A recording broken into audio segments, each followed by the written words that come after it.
di podcast kita.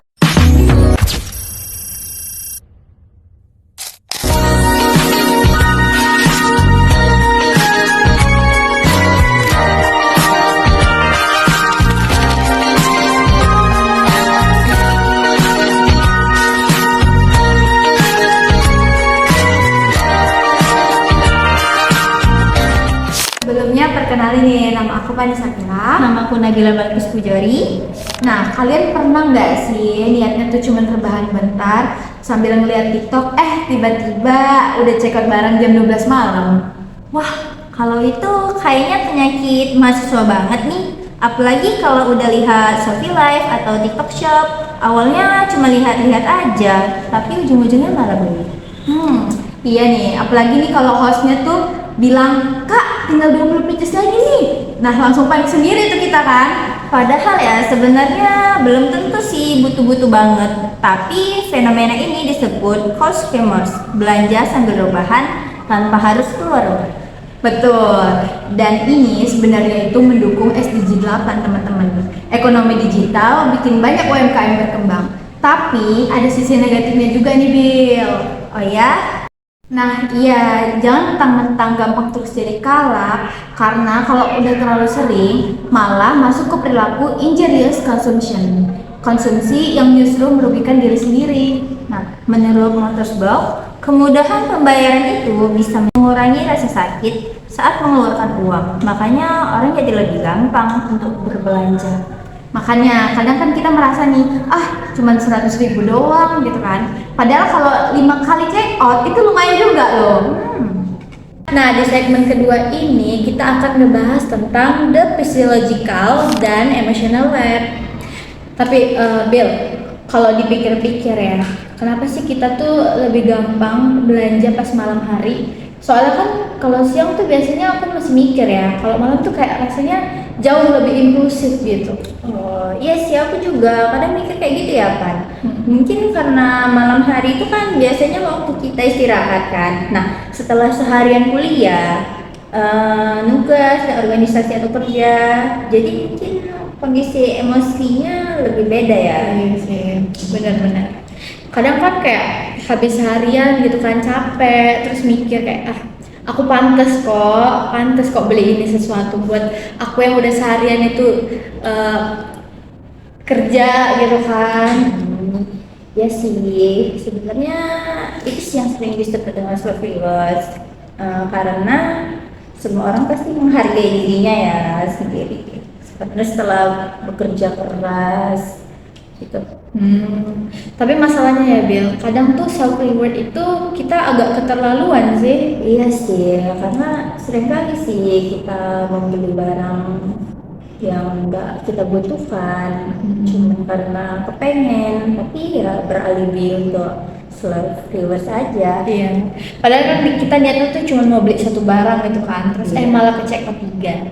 Tapi Bill, pernah nggak sih kamu tuh kalau buka aplikasi belanja tuh cuma karena bosan doang? Kalau itu sih sering ya, karena dalam perilaku kita sebagai konsumen, kondisi itu disebut need arousal. Terus bahasa gampangnya apa tuh? Bahasa gampangnya kira-kira kayak gini ya kan, kita itu nggak membutuhkan barang itu gitu, tapi selalu melihat produk, promo, dan konten tertentu yang tiba-tiba membuat kita memiliki rasa ingin memiliki barang itu ya, walau kita itu sebenarnya nggak betul-betul kali ya, kayak cuman kemakan iklan aja. Oh, jadi kayak kebutuhannya muncul di tengah-tengah jalan gitu ya? Nah ya betul, misalnya awalnya kan cuma rebahan aja nih, nah terus kita lihat TikTok, lalu ada tempat lampu estetik, padahal sebelumnya ya nggak pernah kepikiran beli lampu. Iya sih kan, terus kayak tiba-tiba merasa hidup kita tuh kayak nggak lengkap gitu ya kan kalau nggak ada lampu itu. Iya sih, nah contoh sederhananya ya net browser. Dan jujur nih ya Bill, kadang tuh media sosial sekarang itu memang jago sih bikin kita ngerasa kurang. Setuju sih Pan, ya kadang kita juga baik-baik saja sih, tapi setelah lihat konten orang langsung merasa perlu memberi sesuatu. Mungkin itu menurutku ya kayak sugesti juga sih. Iya sih, makanya kan ada yang bilang ya, Masalahnya tuh bukan aku butuh barang baru gitu, tapi aku lihat orang lain punya barang baru. Nah itu Pak, semakin sering kita melihat konten seperti itu, semakin benar juga sih dengan emosional kita yang muncul. Berarti keputusan belanja itu nggak selalu logis ya kan, Bin?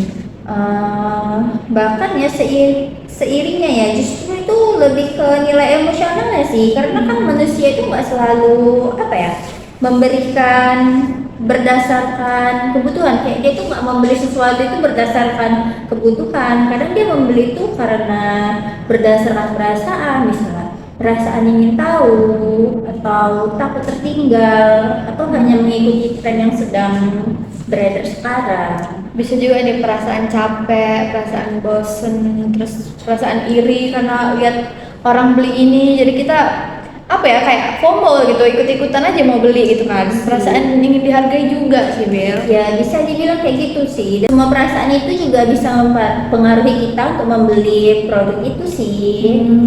Ternyata dompet kita tuh sering dikalahkan sama emosi ya kan? Iya sih, cuman hanya untuk validasi.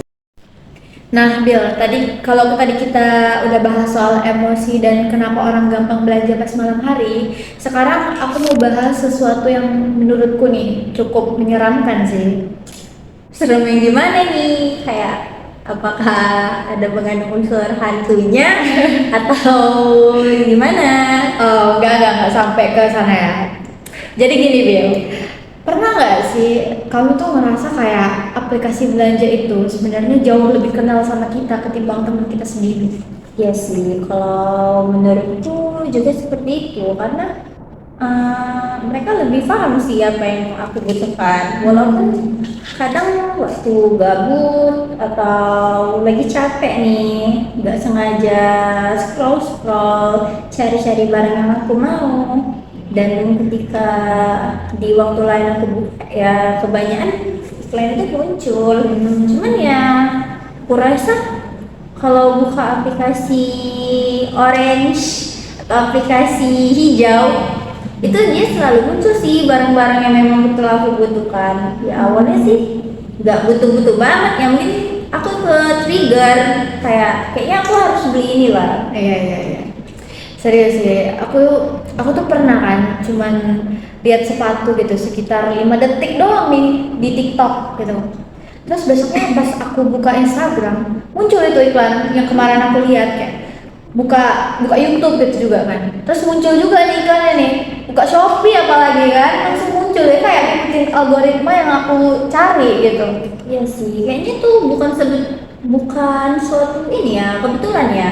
Memang itu sudah algoritmanya. Mungkin karena Pani malamnya mencari sneakers ya tadi barang itu. Jadi di waktu lain waktu kita membuka aplikasi itu ya promosi tentang sneakers itu ya masuk juga. Oh, berarti aku bukan halu nih ya? Enggak sih. Lagipun itu memang cara kerja algoritma digital kan di zaman sekarang. Nah, dalam materi yang kita ada yang namanya RTB atau real time bidding. Jadi sistemnya itu membaca aktivitas digital yang sudah kita cari di beberapa waktu lalu gitu, sehingga menampilkan iklan yang dianggap paling relevan. Jadi apa yang kita lihat di internet itu sebenarnya udah dipilih-pilih gitu ya? Iya benar sih, misalnya kan kayak Pani sering melihat produk fashion, otomatis sistemnya menganggap Pani itu sangat tertarik dengan fashion. Nah akhirnya iklan yang ada di handphone atau smartphone Pani itu sering muncul juga seputaran fashion. Oh, pantas ya. Kadang-kadang aku tuh ngerasa kayak lagi nggak nyari barang apa-apa gitu. Terus tiba-tiba jadi pengen beli sesuatu gitu karena aku lihat itu muncul. Nah itu benar sih, dan yang paling menarik juga dalam laporan mini riset yang teman-teman kita kemarin lakukan ya, mereka menjelaskan gitu bahwa notifikasi dan promo yang muncul terus menerus itu bisa memunculkan red arousal. Jadi kebutuhan yang awalnya nggak ada itu tiba-tiba muncul. Berarti awalnya kita nggak butuh-butuh amat ya kan, tapi tiba-tiba merasa butuh gitu. Nah kurang lebih begitu sih. Oh, bahaya juga ya. Iya, misalnya awalnya Pani itu cuma lihat-lihat tas kan, lalu muncul nih notifikasi diskon 50% hari ini, gratis ongkir, cicilan 0%. Nah, lama-lama otak Pani itu mulai bilang, kayaknya rugi deh kalau Pani nggak beli itu. Padahal ya, Pani nggak butuh-butuh banget sama produk itu, cuman gara-gara tersuges ya, jadi mikir seolah-olah kayaknya aku harus beli ini deh ya. Padahal juga udah banyak gitu barang yang sama, dan akhirnya dibeli dan terus menumpuk. Iya, Padahal nggak guna. benar sih, padahal kan cuma lihat promo ya kan. Iya sih, betul. Dan itu juga sering terjadi tanpa kita sadari kok di kehidupan sehari-hari kita. Jadi menurutku yang bahaya lagi itu Bill, itu ada namanya live streaming. Nah, kok itu sih aku setuju banget ya. Karena kan kalau iklan biasa kan kita masih bisa klik skip gitu kan, Iya. tombol skipnya gitu. Nah kalau live streaming ini kita tuh kadang masih betah gitu nontonnya. Nah, tau gak sih Pan? Bahkan banyak sih orang yang awal yang nggak berniat belanja, cuman pengen hiburan aja. Cuman kan kadang kayak aku ya, kan buka aplikasi Shopee. Kadang kalau live itu lewat itu jadi ngelek dan kepaksa kebuka gitu live-nya. Jadinya kayak aku dipaksa nonton, dan juga hostnya menarik sih, sehingga kayak buat aku penasaran dan akhirnya cek keranjang Oh iya. juga. Karena aku tuh sering gitu Bill, nyata tuh padahal cuma nonton live itu cuma 5 menit gitu kan. Tau-taunya betah tuh di situ sampai sejam. Kenapa ya, live streaming itu bukan cuma jualan, tapi juga memberikan pengalaman terhadap konsumen. Iya sih, benar-benar. Kadang kan juga ada hostnya yang lucu ya kan, kadang Iya. ada challenge juga, kadang ada giveaway juga. Nah, jadi kan Pan, itu yang disebut dengan keterlibatan konsumen. Nah, jadi konsumen itu nggak cuma teriak-teriak aja jual barang dia, tetapi juga menikmati proses interaksi selama belanja. Jadi rasanya kayak bukan lagi belanja gitu ya kan Bill, tapi kayak lagi nongkrong gitu. Nah, bener banget Pan. Dan karena suasana santai, jadinya kita itu lebih mudah untuk menerima informasi yang diberikan dari host. Misalnya kayak Fanny mau cek keranjang nomor 1 nih, nah nanti tuh hostnya langsung bakal jelasin dia. Kalau misalnya kita mau beli celana nih, dia LD berapa, untuk BB berapa, Iya, iya. dia lebih jelas gitu menjelaskannya. Apalagi kalau hostnya ngomong kayak teman sendiri gitu ya. Nah, benar sih, muncul peran opinion leader. Influencer ya. Iya sih, host live atau influencer dianggap itu punya ini sih, punya pengalaman dan pengetahuan tentang produk tertentu. Nah, dan akhirnya konsumen itu lebih percaya. Padahal kita kan nggak kenal ya kan sama orangnya. Ya sih, tapi kan karena sering muncul di layar jadi merasa dekat. Iya juga sih. Terus ada satu hal yang menurutku paling berbahaya lagi Bill. Oh ya, apa itu? Ada yang namanya keranjang kuning. Wah, itu musuh sih, musuh mahasiswa Indonesia. Iya, serius. Jadi pas lihat tulisan kayak 5.000 produk terjual gitu kan, 200 orang sedang check out, stok tinggal 8, nah itu langsung panik gitu tiba-tiba. Nah, itu yang biasa disebut social proof. Maksudnya? Nah, jadi tuh kita tuh memiliki kecenderungan menganggap satu produk itu bagus gitu kalau banyak orang lain yang membeli produk tersebut. Oh, jadi kayak logikanya tuh banyak yang beli barang berarti barangnya bagus. Nah, bisa dibilang seperti itu sih Pan, karena kan padahal belum tentu gitu sesuai sama kebutuhan kita. Cuman kayaknya kebanyakan ya dari mereka itu tertarik beli ya cuman karena banyak aja gitu yang beli, jadi seakan-akan barang itu bagus. Iya juga sih. Kadang kan kita nggak juga ya kan sama produk tuh nggak terlalu suka gitu. Tapi karena banyak yang beli, jadi kita kayak ikutan beli gitu. Nah iya, kurang lebih begitu sih Pan, karena kan social proof itu muncul biasanya di ini sih, disusul dengan FOMO. Oh, fear of missing out ya kan, takut Iya. ketinggalan. Betul sih Pan, karena takut kehabisan, takut nggak kebagian barang atau diskon, takut nggak ikut tren. Iya. Sih, itu yang paling utama. Bener sih, karena menurutku tuh mahasiswa paling gampang ya kan yang namanya tuh kena terakhir gitu. Ikut tren ya? Iya, kayak sekarang tuh apa-apa cepet viral gitu loh. Setuju sih aku, karena kan hari ini viral tumbler, Iya, iya. besoknya viral tas, dan lusanya viral sepatu. Iya, benar-benar. Dan kadang tuh kita beli itu bukan karena suka gitu loh, tapi karena semua orang tuh lagi ngomongin itu gitu. Nah itu juga salah satu bentuk FOMO loh kan. Kayak Pani itu takut merasa tertinggal dari lingkungan sekitar, yang padahal ya Pani itu nggak butuh-butuh banget sama barang itu. Kayak ada tren sekarang, tren Gen Z ya, yang kemana-mana itu bawa tumbler kayak gini. Nah, ya benar-benar. Yang awalnya Pani itu nggak tertarik beli, jadinya ya tertarik beli. Padahal Pani juga nggak butuh-butuh banget ya, dan di rumah juga stok tumbler itu udah menumpuk. Cuman karena ngikuti FOMO aja, Pani relain mengeluarkan uang sampai 300.000 cuman beli barang yang belum tentu bisa dipakai setiap hari. Padahal kalau dipikir-pikir juga ya, nggak punya barang itu juga nggak masalah sebenarnya. Iya sih, tapi kan di saat emosi kita tuh sedang tinggi, ya logika kita akan kalah lah. Iya, Istilahnya benar. kita apa ya? Gengsi sih kalau Iya, aku iya. bilang. Makanya kan sering banget tuh kan banyak berita, banyak banget tuh yang habis check out baru mikir gitu. Iya sih, kenapa sih aku mikir beli ini? Kenapa aku harus beli ini?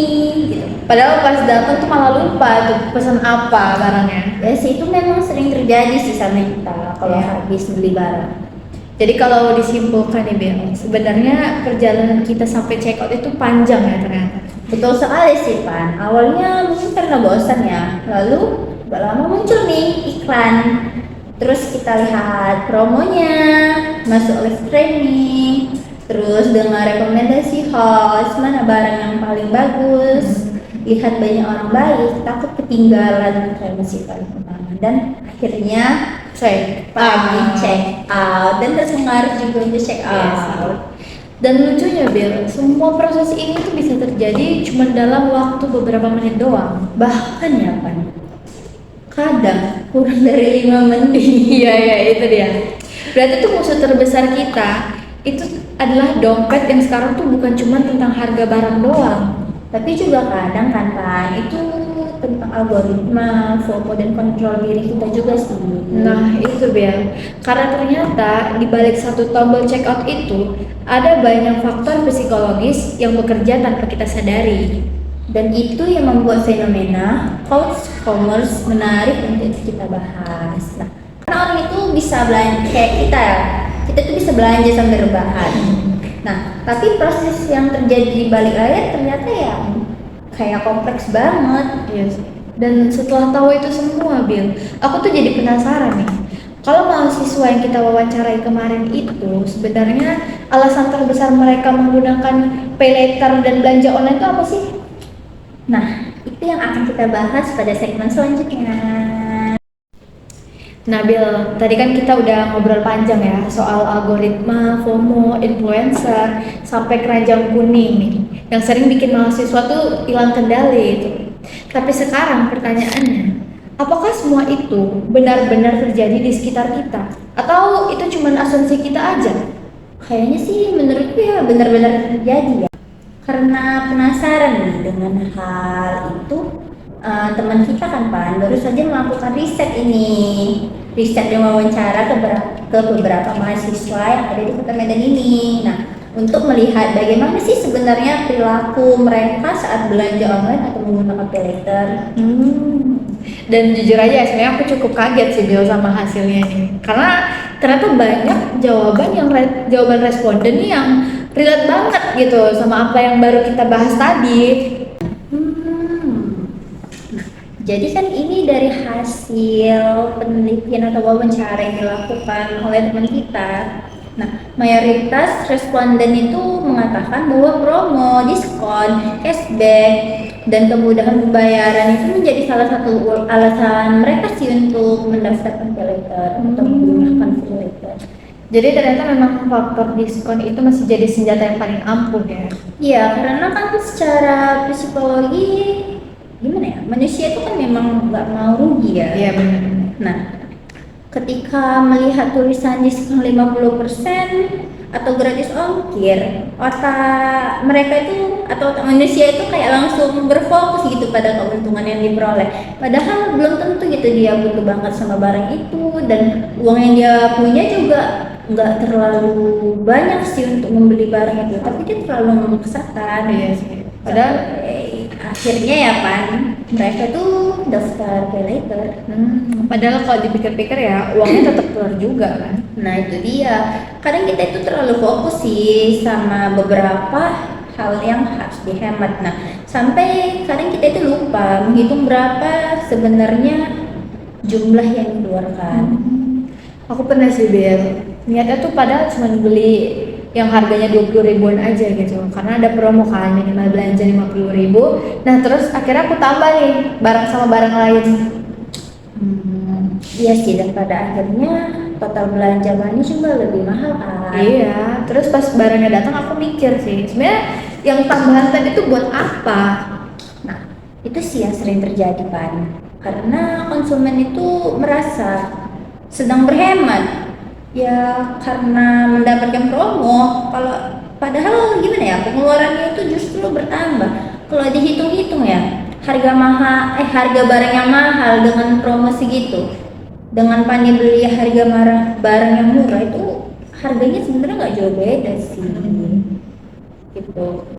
Bel, selain promo, ada hal lain nggak yang menarik nih dari hasil mini riset teman kita? Tentu ada dong. Nah, jadi ada beberapa responden itu yang mengatakan bahwa pay later itu membuat mereka lebih berani gitu membeli sesuatu, walaupun uangnya belum tersedia saat itu. Ya, Karena kan mahasiswa tuh biasanya punya uang yang terbatas kan. Iya. Tapi dengan adanya pay later, mereka tuh apa ya, rasanya kayak punya akses ke uang tambahan gitu. Ya bener sih Pan, dan disinilah muncul perubahan cara berpikir. Kalau ada orang mungkin bertanya ya, aku punya uang nggak buat beli ini, tapi sekarang pertanyaan berubah jadi aku bisa nyicil Kak gitu. Oh iya sih, beda tipis ya kan, tapi dampaknya besar ternyata. Tentu Pan, itu kayak ya gimana ya, dampaknya tuh sangat besar ya. Aduh jatuh. Karena ya fokusnya itu bukan lagi pada kemampuan kita untuk membeli, tapi kemampuan kita untuk membayarnya nanti. Cuman menurutku itu dampaknya memang benar-benar sangat besar sih kalau kita nggak mampu bayar ya. Jadi data kita jadi jorok dong. Bener-bener. Padahal ya belum tentu kan kondisi bulan depan tuh sama kayak sekarang gitu. Nah itu dia yang sering terlupakan, karena ya keuangan kita tuh kan bisa naik turun kan. Ya, jadi kita nggak bisa sesuka hati juga kan menggunakan saldo pay later itu. Padahal ya belum tentu gitu kita mampu bisa nyicilnya pelan-pelan, dan ujung-ujungnya jadi nyusahkan diri juga. Padahal barang yang dia beli itu yang nggak butuh-butuh banget sih. Terus menurutku media sosial tuh juga punya pengaruh besar sih Bel. Ya sih, aku setuju banget kalau itu. Karena kan sekarang hampir semua orang ya terpapar konten setiap hari. Iya, bangun tidur buka TikTok, ya kan, istirahat buka Instagram, terus malamnya buka Shopee atau TikTok Shop. Dan tau gak sih Pan, tanpa kita sadari kita tuh terus melihat berbagai gaya hidup yang menarik, sehingga buat konsumen mereka gitu tertarik gitu untuk mengikuti pola atau gaya hidup mereka. Iya sih, ada yang pamer outfit baru, ada yang review gadget gitu kan, ada yang review skincare, pokoknya tiap hari ada aja. Jadi kan Pan, dalam teori perilaku konsumen, kondisi ini biasa disebut perbedaan antara actual stage dan desired stage. Coba sih jelasin aja pakai bahasa yang manusia gitu, yang lebih gampang lah buat dipahami gitu sih. Jadi sederhananya kayak gini Pan, actual stage itu kondisi kita sekarang. Nah, sedangkan desired stage itu kondisi yang ingin kita capai. Oh, contohnya apa tuh? Nah, misalnya kita tuh punya sepatu yang masih bagus nih. Nah, tapi setelah melihat banyaknya konten yang beredar di media sosial, kita mulai ingin punya sepatu model terbaru. Padahal ya kita nggak butuh-butuh banget. Dan akhirnya ya semakin banyak dibeli ya makin menumpuk. Ya sih, padahal sebelum lihat konten itu ya biasa-biasa aja gitu kan. Nah, kurang lebih seperti itu sih, karena keinginan itu muncul ada dari pengaruh lingkungan sih. Berarti kadang tuh yang berubah tuh bukan sekedar kebutuhan kita aja ya Beb, tapi standar hidup kita sih yang buat kita jadi diri sendiri. Wah, itu udah juga ya. Iya, karena semakin besar jarak antara kondisi sekarang dan kondisi yang kita inginkan, semakin besar juga motivasi untuk membeli. Terus aku penasaran nih Bel. Waktu mau beli sesuatu, sebenarnya kita tuh mempertimbangkan semua hal nggak sih? Kalau secara teorinya seharusnya sih iya ya, tapi kenyataannya sering juga sih kayak kita langsung beli aja gitu. Karena dalam teori perilaku konsumen ada yang disebut dengan aturan leksikografis. Kayak gini, ini Pak, misalnya nih memilih produk, kita sering hanya fokus pada hal yang lebih menarik perhatian. Misalnya? Diskon terbesar, gratis ongkir, atau cicilan 0%. Oh, jadi cuman lihat satu poin yang dianggap penting gitu ya? Nah benar, nah sementara faktor lain itu sering diabaikan. Oh, makanya ada orang ya kan bilang yang rela tuh beli barang tuh karena gratis ongkir doang gitu. Padahal ya harga barangnya sendiri jauh lebih mahal gitu. Ya seperti yang aku bahas tadi sih, ini dia yang dimainkan soal psikologi juga sih, manusia mana sih yang mau rugi. Nah jadi karena itu dia fokusnya itu hanya pada satu keuntungan aja kan. Dan kalau dipikir-pikir Bel, ternyata hampir semua mahasiswa tuh pernah ya kan ngalamin ini. Ya termasuk kita juga sih. Iya sih, nanti itu nggak bisa bohong lah ya. Nah, tapi setelah barang datang nih, kadang muncul perasaan aneh gitu kan, kayak senang itu sebentar doang, terus mulai mikir. Menyesal. Nah itu, Dalam teori perilaku konsumen itu kan Pan, kondisi itu disebut disonansi kognitif. Kan kita itu mulai meragukan gitu keputusan yang kita ambil. Misalnya bertanya, apakah Pani benar-benar butuh barang itu? Nah, terus apa uang Pani itu cukup gitu atau bisa dikeluarkan hanya untuk barang itu? Kayak sepadan nggak sih? Gitu. ya sih. Dan biasa kita kan langsung kayak apa ya, cari-cari pembenaran, cari-cari validasi gitu Ya kan. sih, benar. Manusia memang harus validasi ya, Pan. Iya, iya. Misalnya bilang kayak, ya udahlah, self-reward. Iya benar-benar kan lagi diskon. Atau kan bisa dipakai nanti. Iya iya. Padahal ya sebenarnya kan kita lagi berusaha kan buat meyakini diri sendiri aja gitu. Iya, karena kita nggak mau gitu merasa keputusan yang kita ambil itu salah. Jadi kalau disimpulkan nih Bel, dari hasil mini riset teman-teman kita, perilaku mahasiswa saat belanja online itu ternyata dipengaruhi oleh banyak faktor gitu kan? Ya sih, banyak faktornya mulai dari promo, kemudahan pembayaran, media sosial, algoritma, sampai faktor psikologis yang seringkali tanpa disadari. Ya, dan yang menariknya, semua itu ternyata saling berhubungan. Nah, benar. Makanya kan perilaku konsumen digital sekarang jauh lebih kompleks. Nah, dibanding beberapa tahun lalu. Nah, setelah tahu itu semua, Bel, pertanyaan berikutnya adalah, apakah kondisi ini aman nih buat jangka panjang? Oh, tentu nggak aman ya kan? Atau justru itu bisa jadi masalah sih untuk keuangan bagi masa depan kita sendiri. Nah, itu nih yang akan kita bahas di segmen berikutnya. Karena kan setelah ini kita bakal ngomong nih dampak etika konsumsi dan bagaimana sih cara supaya kita tetap bijak dan tenang atas godaan digital yang semakin marak. Nabil, kita kan udah ngobrol cukup panjang kan tadi. Nah, mulai dari kebiasaan belanja tengah malam, terus pengaruh algoritma, FOMO, sampai hasil mini riset teman-teman yang udah dilakuin ke mahasiswa di Medan ini. Dan kalau diperhatiin nih, Bel, ternyata semuanya saling berhubungan ya. Ya, karena kan awalnya mungkin cuma lihat promo aja ya, terus muncul keinginan, lalu ada kayak keinginan kita mendaftarkan pay later supaya memudahkan transaksi. Nah, akhirnya keputusan membeli itu terjadi sangat mudah. Bahkan kadang terlalu mudah sih, Bel. Karena sekarang kan kita bisa belanja nih tanpa harus ngelihat uang yang ada di dompet kita dulu. Nah, itu juga salah satu poin pentingnya sih kan. Nah, karena dulu kalau mau beli sesuatu kita pasti cek saldo atau uang yang kita pegang. Nah, kalau sekarang proses itu sering dilewati karena ada fitur pembayaran yang ditunda. Jadi kayak tenang aja, bayarnya nanti gitu. Iya sih, padahal nanti itu tetap harus dibayar ya. Jadi ya percuma aja gitu kalau ditunda-tunda. Ya juga sih. Kadang pas check out tuh rasanya kayak seneng banget gitu kan.